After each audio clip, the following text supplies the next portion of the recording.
मैं अभी कार से आया तो ड्राइवर जिस रास्ते से मुझे लेके आया तो वहां पर रास्ते में मैंने एक जगह देखी जहां पर बहुत सारे लोग थे जिनको कोई दुख नहीं था, कोई तकलीफ नहीं थी,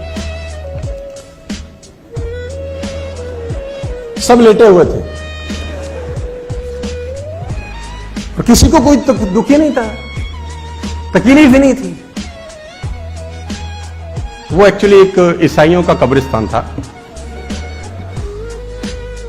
They don't have any problems। और आप भी चाहते हैं कि आपकी दुख तकलीफ दूर हो जाए। अब कितने लोग चाहते हैं उनकी दुख तकलीफ दूर हो जाए? हाथ कैसे रैपिड नीचे गए सबके ना यार। Problems are a sign of life my dear friends. Problems are the sign of life. जब तक हम जिंदा रहेंगे तब तक समस्या रहेगी।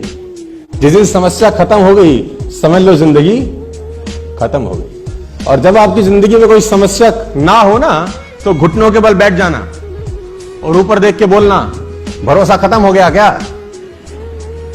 अगर नहीं तो समस्या भेज, निपट लूंगा, चिंता मत कर।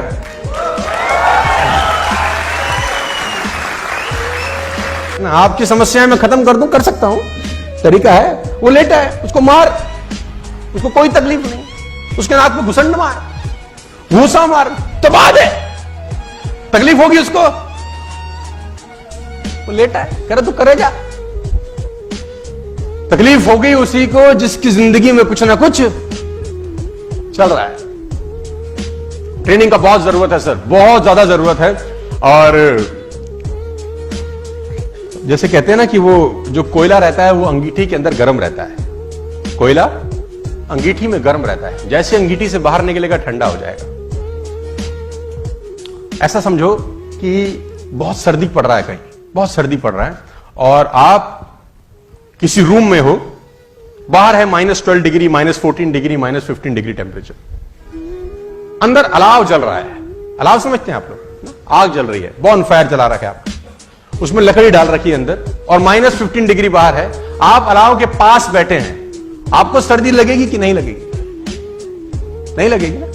जैसे जैसे अलाव से दूर होते जाएंगे सर्दी लगना महसूस होता जाएगा कि नहीं होता जाएगा?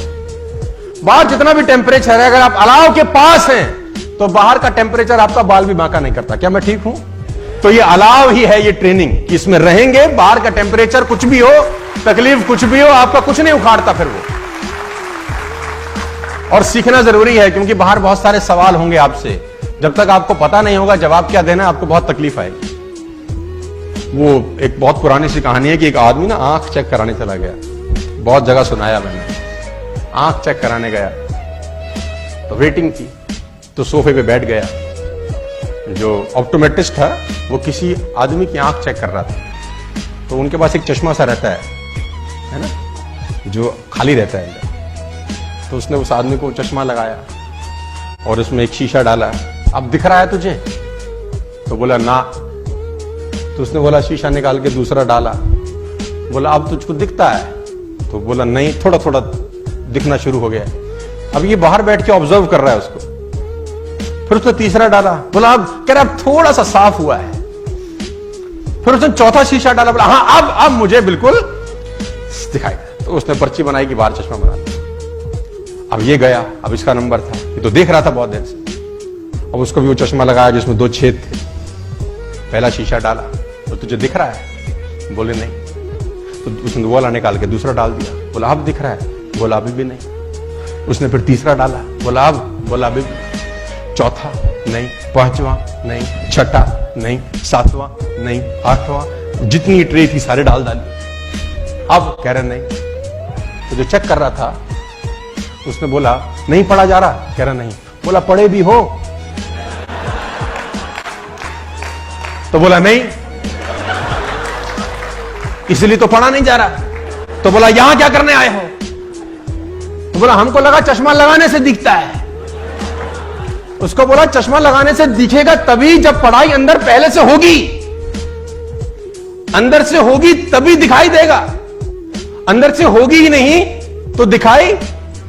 मैं चाइनीज लैंग्वेज लिख दूं, यहां चाइनीज, कुछ चाइनीज ची चू चा चा चू है, ऐसा कुछ लिख दूं तो तुम पढ़ पाओगे क्या?